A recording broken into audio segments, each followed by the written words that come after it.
welcome to the Professional Rule Breaker Podcast.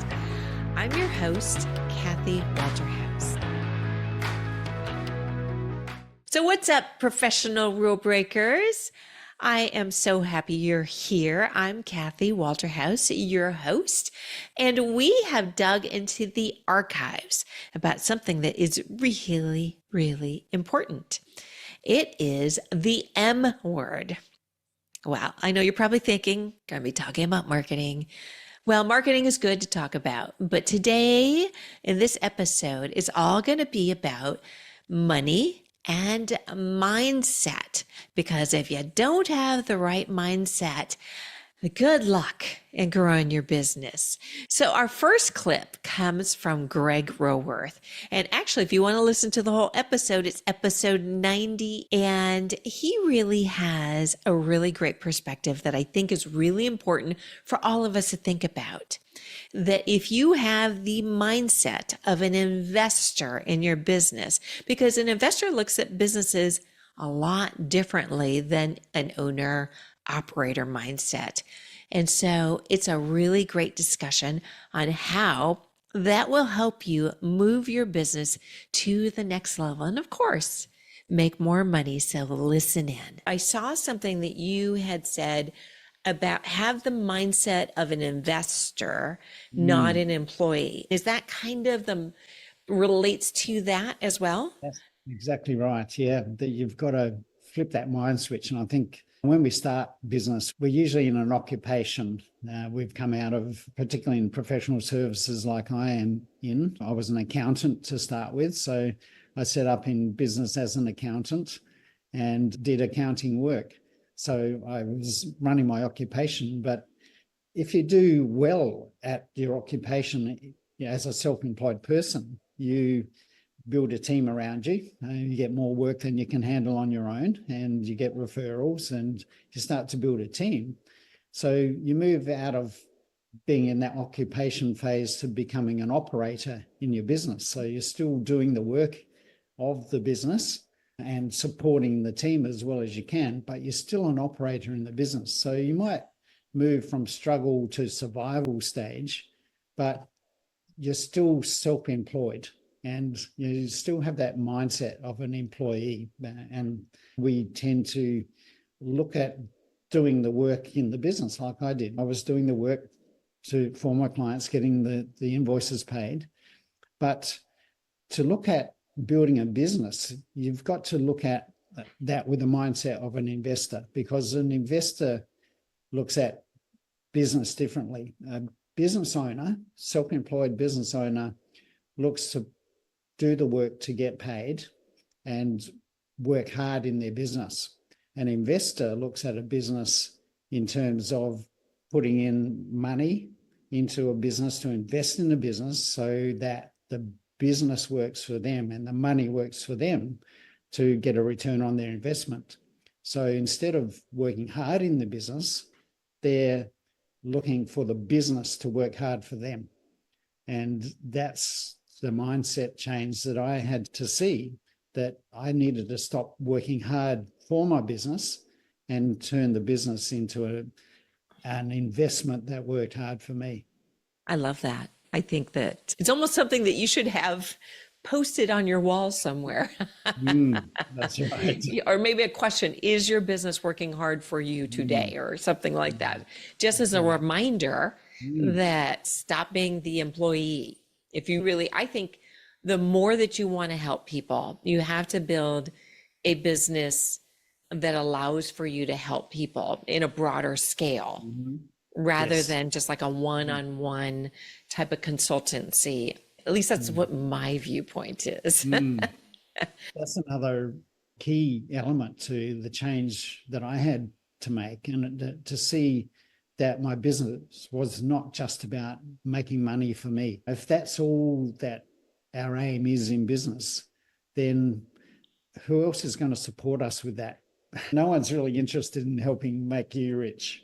So yeah, I would say most people aren't really into that. They want to make themselves rich.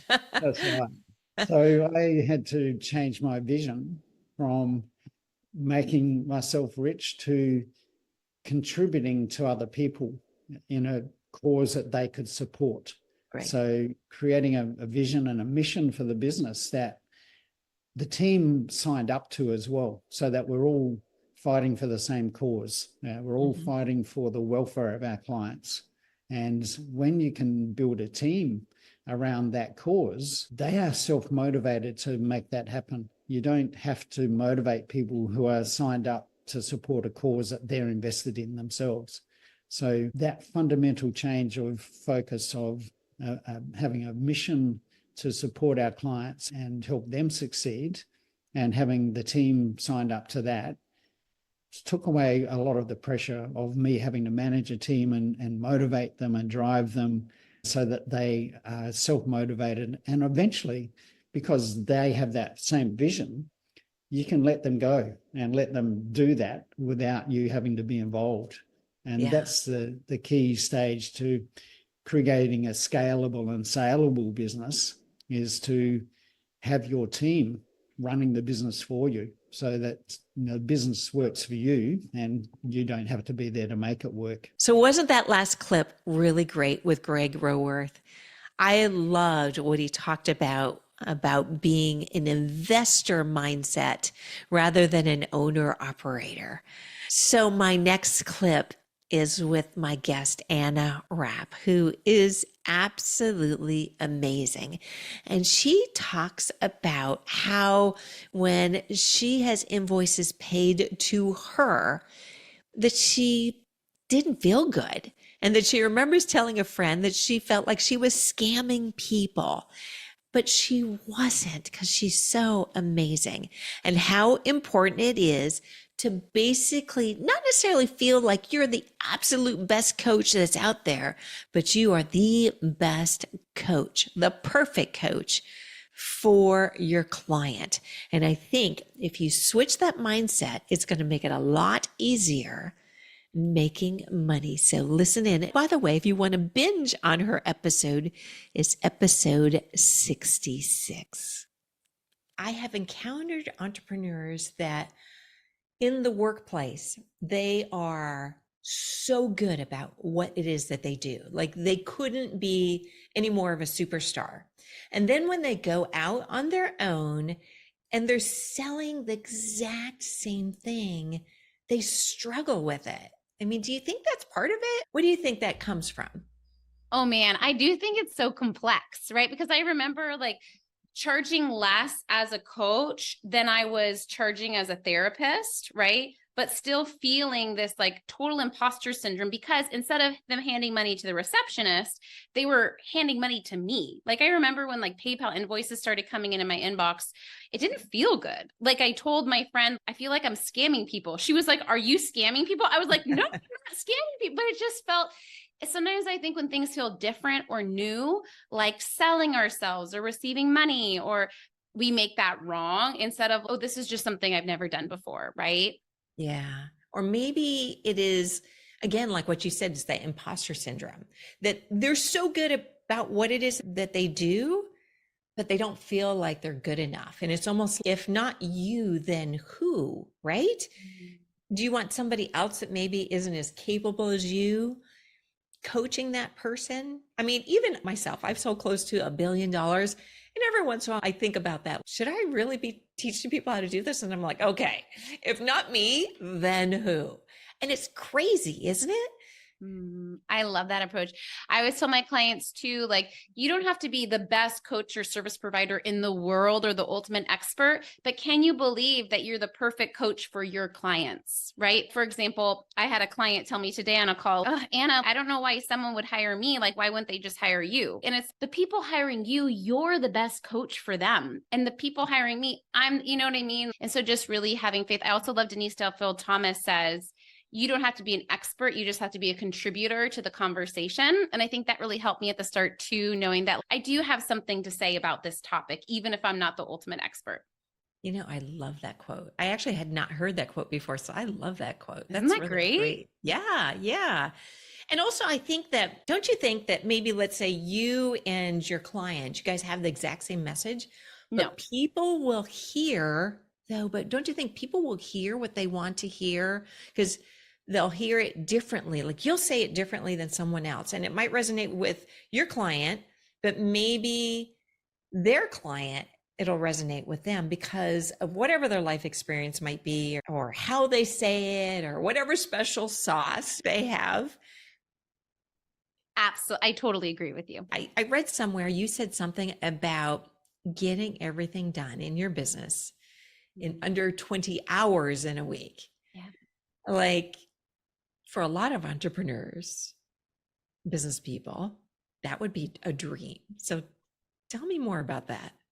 Yeah. So most of my clients are mamas, and their number one priority is to be patient and present mamas, whatever that looks like. So I do most of my business Tuesday, Wednesday, Thursday is the bulk of my work week. Sometimes I'll do a little Monday and Friday here and there, but that's how I prioritize it and what I teach my clients to do too. I also do about 3 weeks out of the month and then leave the fourth week either blank for like travel with my kids, or sometimes I do a little bit of CEO work or projects or VIP days or stuff like that.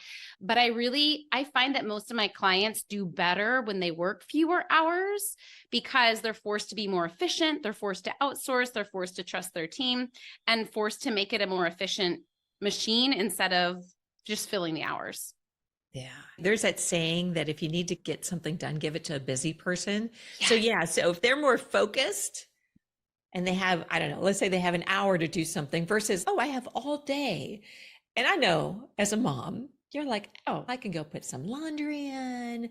Maybe I'll start dinner or whatever it might be, rather than going, oh no, I have an hour. Yep. This has to get done. 100%. Yeah. So how do you get people to change their thought process to do that? I think it just starts with like small shifts and changes, right? Like really challenging my clients to think through, like, when you think about your team or hiring team, or what's one thing you can let go of and what makes sense first. Like for me, when I was like doing my business as a side hustle, as my boss lovingly called it, I hired a college student to do my laundry. And that really felt like something that could clear my plate. And then as I grew, I just really thought through, okay, how do I hire more support inside my business? But I think you can just start small when it comes to what inside my business actually needs to be me and what can I tolerate letting go of some control and just trusting other people to support me. Yeah. So what do you say to the people that say, I can't really spend the money on hiring somebody to do my laundry? What do you say to those folks? I mean, in some ways, it's, can you really afford not to, right? I think like business takes investment and calculated risk. I don't think we have to like haphazardly spend money, but often for team, it costs you money before it makes you money, right? Because you're training the team members and then they make mistakes. And then you're like, actually, that wasn't the right fit. I need to fire them and hire someone else, right? It takes time and it takes money and it is an investment team. But I think it's knowing what you get back. And it's not just your time, but for me, it's also my brain space and my decision-making space too. So wasn't that a great clip from Anna Rapp? She's totally amazing. And I'm going to tell you, my next guest is really great too. It's Dave Bookbinder, and he was on my show. It's episode 103 if you want to binge on that. And he has a really unique way of looking at business. And I know he's written several best-selling books as well. But his viewpoint on business is your people are your most valuable asset. And if you set up your business that way, your people, your team are always going to focus on what they can do to really help the client because they themselves feel valuable. So check out this episode. I think you're going to really, really like it. I always think people are the most valuable asset of what a company has. How do you educate people about that? Because they may say it, but they don't mean it. Yeah, and I think the word's getting out now. There's a lot of folks who are generally talking about leadership and culture and things that I'll call more of the woo-woo things, right? What people have said to me was that I've helped by giving a language and data to some of these woo-woo topics. I've helped to quantify it, and some of the folks in the HR community have specifically thanked me because they said I've given them a seat at the table to be able to actually have a conversation with leadership about these types of topics.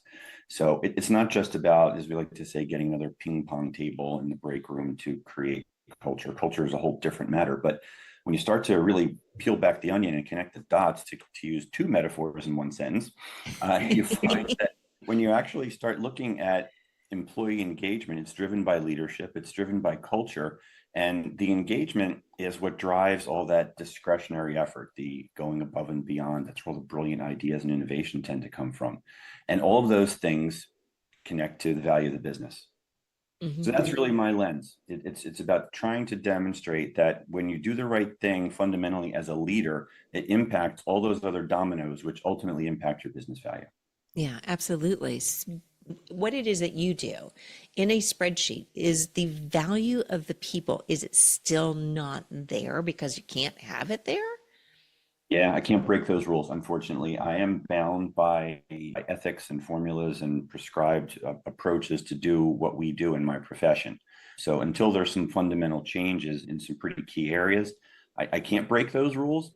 But I do think I'm still the only one in my profession that's actually talking about this subject. And the good news is there's a lot of really empirical data that points to what I'm speaking to. And I was just actually recently on I guess we call it a podcast with Christoph Gleich, who is the chief investment officer at Harbor Capital.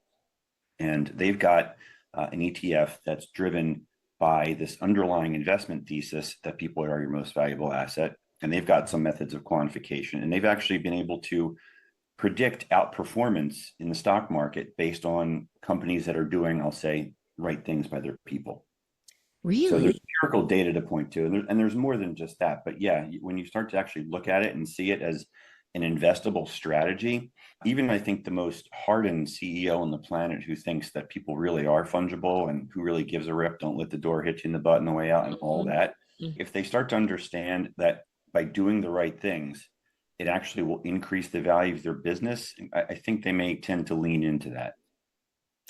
Yeah, I think that I would love to see more of that, especially I would say when it comes to sales, because a lot of times it's all about what are your numbers. And you could have, for example, I worked for a company in which we had a small team. I think we had 5 people in our like really small team. And what they did was there was only one person. Doesn't matter if everybody had the exact same numbers, everybody was killing it, everyone was doing really, really well. There could only be one number one and one number two.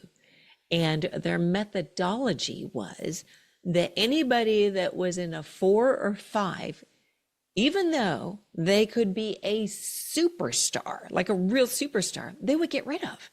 Which to me was crazy. I mean, lucky for me, knock on wood, I was always in the 1 and 2 all the time. But these people were amazing, really, really amazing. And it was one of those things that it was like the employees, or at that point, they weren't valued. So I love that now there's some quantifiable data that Harbor Capital is bringing forth. Yeah, when you talk about it's all about the numbers, I chuckled because that really resonates with me. That's one of the things that really annoyed me.